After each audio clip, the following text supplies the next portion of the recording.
All right, we're going to go through the mics that I have and why do I have them. I've got 18 mics here in my unprofessional studio. Yes, I said unprofessional studio. A couple of you commenters this week used the term professional, like if you're trying to be a professional studio.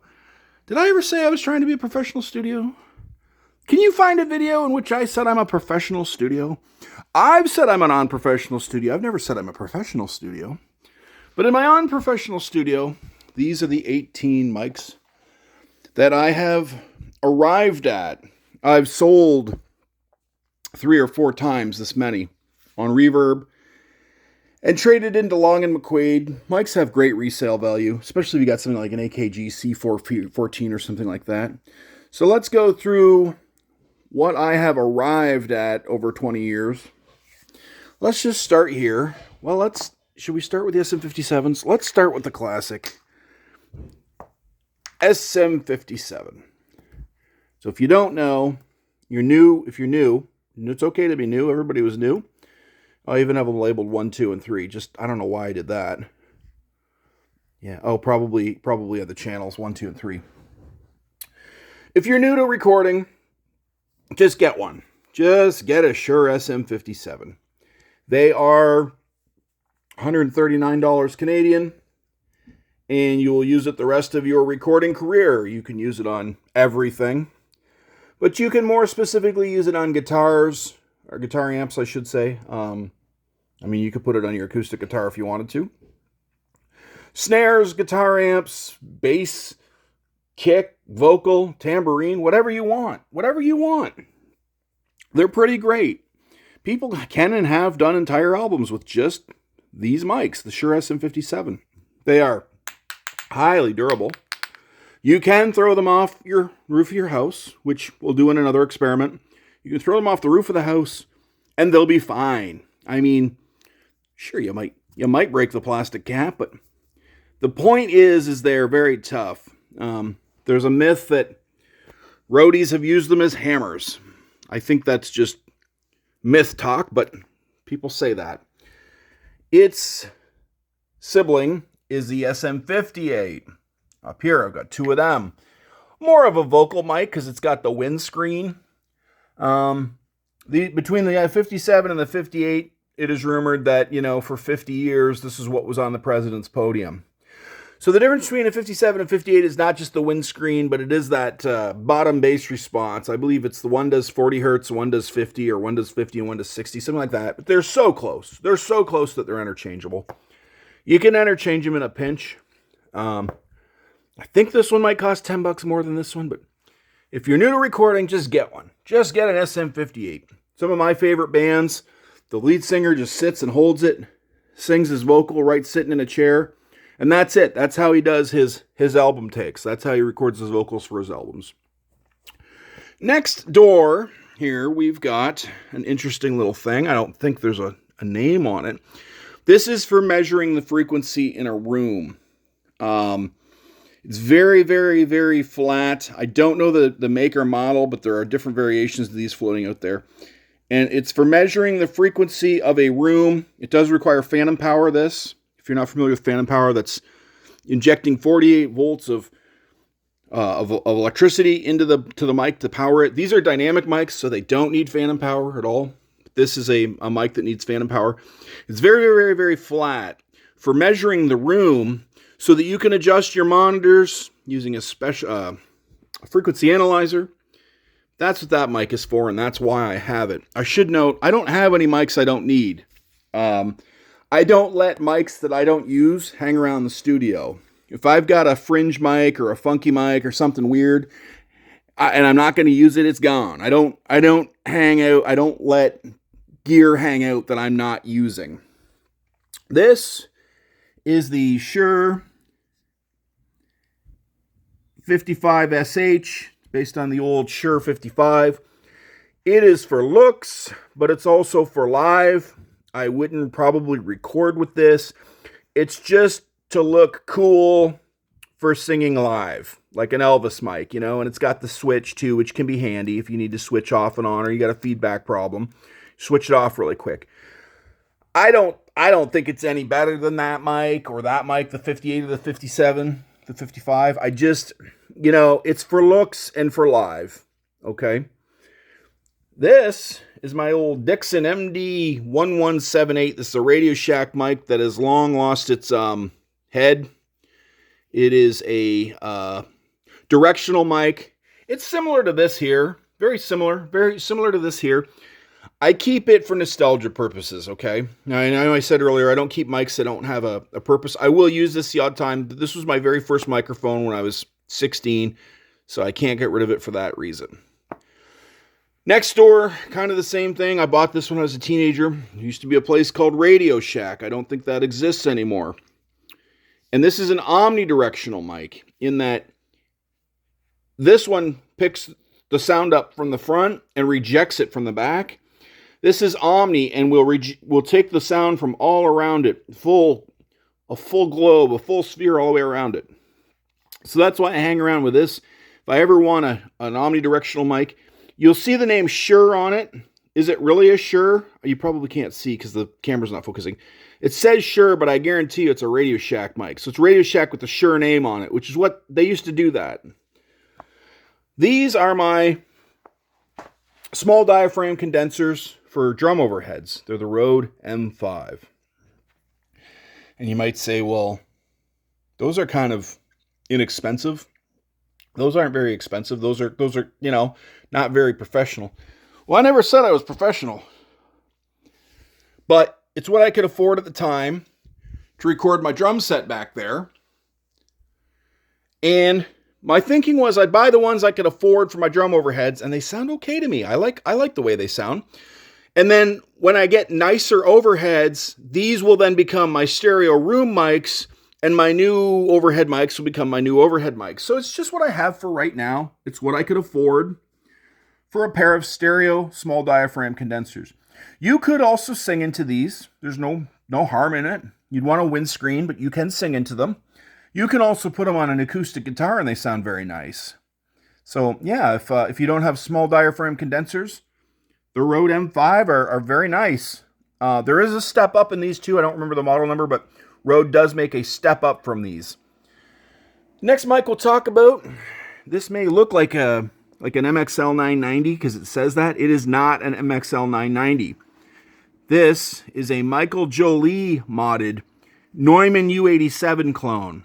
Michael Joly was a guy who used to mod mics, and he would take the MXL 990 and he would make it into a U-87 by changing the capsule and the electronics out.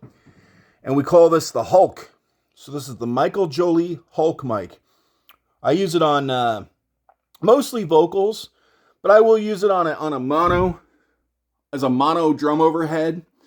And I'll put it on anything that's not too loud. Like I wouldn't put it on a snare or a kick, because, you know, the capsule's a little sensitive, you know, but I'd put it on most anything. Maybe even a bass cabinet a few feet back. Certainly a great room mic. Yeah, we use this at another band's house too. My uncle has one as well. And so we're pretty happy with all the Michael Joly stuff we've ever got. In fact, I have an eBay filter that tells me when Michael Joly stuff hits eBay, because I scoop up Michael Joly stuff when I can find it. Same with reverb. If Michael Joly modded mics enter reverb, it'll alert me, and I can then go after that too. So, oh, I'm out of breath. This here is an Audix D6. It is Audix's answer to the kick mic. Shure has a fantastic kick mic. This is Audix D6's answer to that. I like it. I really like the sound of it on kick, on the outside of the skin. I suppose you could go where the beater is. I've never done that, but you could. You could also shove it right in the kick mic if you got a hole cut, which I always cut a hole in my my kick skins. But yeah, I'm very happy with this. Also, you know, because it is expecting kick or low frequencies, it's pretty great on a bass cabinet too, if you want to record your bass amp. This is the classic and legendary Shure SM57B, rumored to be Michael Jackson's Thriller mic, and also the mic that the kind of mic that Jack White would have used on Icky Thump for his vocals when Joe Ciccarelli was the engineer at Blackbird Studio 4 in Nashville. So it is the Shure SM7B. It's also been used by thousands and thousands of radio guys, podcasters, TV people. And they're about 500 Canadian, 530, something like that. Is it worth getting? I don't know. Is it, these are 136 Canadian, these are about 140 Canadian. Like, is it better than those? I don't know. I mean, look, I got 5, or for the price of, 4 or 3 or 4 of these, you can get one of these. I don't know. If I sold this mic today, I would not be heartbroken. I don't use it that much, to be honest with you. I try to, I try not to have any stragglers around here. If I were to sell a mic right now, for just for me, just my opinion, I don't use that as much as I could or should. I just did some videos today where I threw it on the Tone Master Deluxe Reverb. Just put them videos out today. Actually, they're uploading as we speak. But I don't know. Of all the mics here, I just don't use this one. Maybe you would. All right, next door we got another Shure. I guess I'm a Shure mic guy, huh? This is the Shure Beta 56A. I always wondered, what does beta mean on these Shure mics? Some of these Shure mics say beta on them. Well, I'm told that beta just means it's a little bit better. Usually you hear alpha, beta, and the alpha's the the strong one, and the beta's the second to the. But in Shure, I guess beta is meant to mean a little bit better. Anyway, so this is a Shure Beta, and can you guess what it's for based on its shape? Well, it's good on toms, right? You can't clip it on a tom, but you can get the mic stand in there. You can put it on your one of your 3 or 4 toms, 5 toms, however many toms you got on your drum set. You also put that on the bass amp if you want. We could try it on a guitar amp. Jeez, I don't even know what it would sound like. That'd be an experiment, huh? Put the Shure Beta 56A on a guitar amp. See what that sounds like. I'm interested in that experiment. We should try that out. All right, moving right along, we're going to come over to the Audix i5s. So these guys are a direct competitor with the Shure SM57s, or the 58s. And meant for snare mic, or a guitar cab. Put them on the guitar cab. I suppose you could sing through it. I haven't, but we could try that out. There's an experiment for us. But yeah, it's a direct competitor to these. I always, in my mind, think they're a lot shorter than the 57. They're not that much shorter. And I don't know if Audix was just like, look, we know it can be hard to get an SM57 underneath the snare or over top of a snare. Let's just cut half an inch just to make it look like, we're that much more efficient and sleek. At least that's what my imagination tells me, is that Audix is just like, we can do the same mic, but we're going to do it half inch shorter, and half inch might make the difference of the drummer whacking it with a stick or not whacking it with a stick, right? But I've recently tried them. I've got videos comparing the two, the SM57 and the Audix i5. I thought they sounded a little better on that guitar scenario, that guitar amp. You be the judge. But singing through it is an interesting thing. I never thought of doing that till now, so maybe we'll try that out. So those are the SM58s. I think we talked about those already. And then the last mic I have out of the 18 or whatever's here. So my Tascam Model 24 mixer does 16 ins, and I have 18 mics. And I think that's what you want to do in your unprofessional studio. Is if you've got the ability to do 10 inputs or 16 inputs or 24 inputs in your studio, well, shouldn't you have that many mics? Shouldn't you have that many XLR cables? Shouldn't you have that many stands? I say yes. I say, what good is your 16-channel mixer if you don't have 16 mics? That's just my opinion. But anyway, last mic we're going to look at is the Warm 47. Forgive me for not knowing its exact name. It has to have its own power supply. So there's a lot can go wrong with this mic. It's got a tube in it plus its own power supply. But it's the Warm. I don't remember what it's called. I don't know, and it doesn't have its name on it. But basically, it's a clone of the U-47 that the Beatles made famous, right? The Neumann U-47. If I didn't say so, that other Michael Joly was a Neumann 87 clone. Well, this is the 47 clone. The old German mic from probably the 40s. It does have a tube in it. I'm not going to open it all up and unscrew it, but It's a big, beautiful mic. A lot bigger than, I mean, what do we compare it to? Put it next to the 57. It's a big mic, you know? And you do want to warm it up for half hour before you use it, so that's a consideration because it does have a tube in it. And what does this even do? Oh, yes, you can do polar patterns. It's either an omni or a cardioid or a figure of 8, and you can do somewhere in between, which is kind of a cool thing. Yeah, just definitely the mic the Beatles would have used on vocals more than any other would be the Neumann U-47, and this is Warm's attempt at it. So now let me tell you something about that. You know how I said I could get rid of that mic and it wouldn't hurt my feelings? I could get rid of this one and it wouldn't hurt my feelings because when I'm recording myself for a band, I like to work quick. I'd snap my finger, but my freaking finger's sliced. I like to work quick. Okay? Well, this mic, you got to get it out. You got to put it in its special little spider tree. You got to get this thing humming for half an hour. You got to set the polar pattern. You want to be careful because it's, $1,000 Canadian. Get it out of its case. Whereas my Hulk, you just put it up there and go. You don't have to warm it up. You don't have to wait. You just go, right? You just go.